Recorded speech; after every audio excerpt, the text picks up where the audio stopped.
Thank you all for joining me this week for Pretty for Jesus. There are many times in life where you can look at your life, and if you look at it through your own eyes, you think, Lord, all is lost, or why is it that there are things that just aren't happening in my life that I want to happen? You begin to see through your own vision compared to seeing through God's vision. And it's in those moments that we've got to remind ourselves that, we can't look through our natural eye and see what God's trying to do. You've got to get in and you've got to put on your faith goggles. Whenever you put on swimming goggles, yeah, I've got some here. When we put these on, right? Oh man, these are so tight. These are Carly's. Oh, I look crazy. When you put these on, I can't even open this side. There we go. When you put your goggles on in the water, what do you begin to see? You can see things clearly, right? It's not cloudy. You can look, you can swim, go where you need to go. Sometimes we see a little too much when we put our goggles on in the water. And the moment you take them off, everything gets cloudy, it gets tough. It's hard to really see, your eyes start to burn. In life, we've got to put on our faith goggles, because whenever you put your eyes of faith on, you begin to see your life, that vision that God has for your life, the way that He has proclaimed it out to be. We can't look through our natural eye and say, okay, this is how it's going to be. We've got to put our faith goggles on because God has a plan and a purpose, a vision for your life. And many of you, you know that plan, you know that purpose. He's spoken it to your heart. But if you've allowed your natural eye or your own person to come in and say, God, why is it not happening? What's going on here? Then you've got to get in, begin to look at it through the eyes of faith.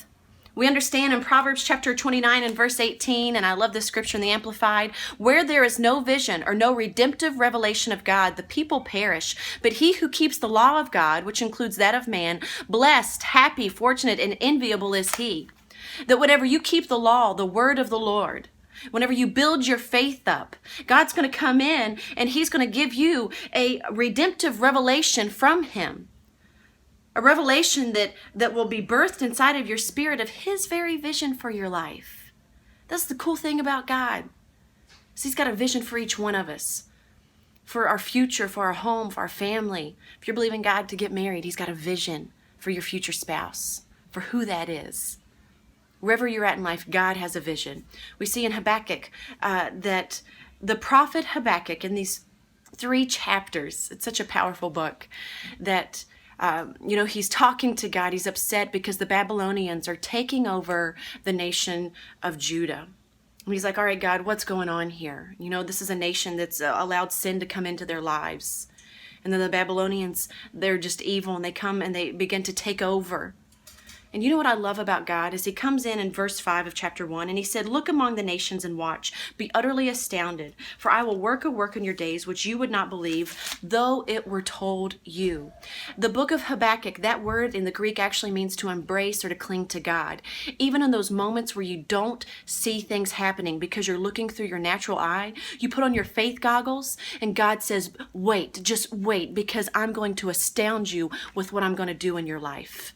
Then in chapter 2, He tells us to write our vision out, to make it plain, so that everyone who comes by can see the vision of the Lord in your life. You need to speak out that vision over your life. Not only write it out, speak it out daily of what God's doing, because it's going to build your faith up. Then it says in verse 3, though it tarries, wait for it, because it will surely come. It will not tarry. In verse 4, behold the proud, his soul is not upright in him, but the just shall live by his faith. God has an appointed time and purpose in completing that vision in your life. The just shall live by faith. Stand fast and hold on to that vision. Don't allow the enemy to come in. Don't allow the waiting period to deter you of what God's doing. Because God, He has perfect timing just for your life.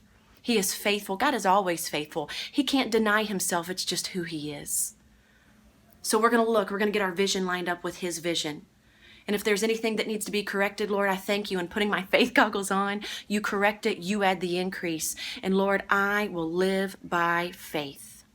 You guys, it's going to be a blessed week. Write out your vision for your future, for your home, your children, whatever it is you're believing God for. Get in and begin to write it out this week. Present it to the Lord, and God's going to add the increase. All right, I love you guys. God is always faithful, and hope to see you soon. Bye.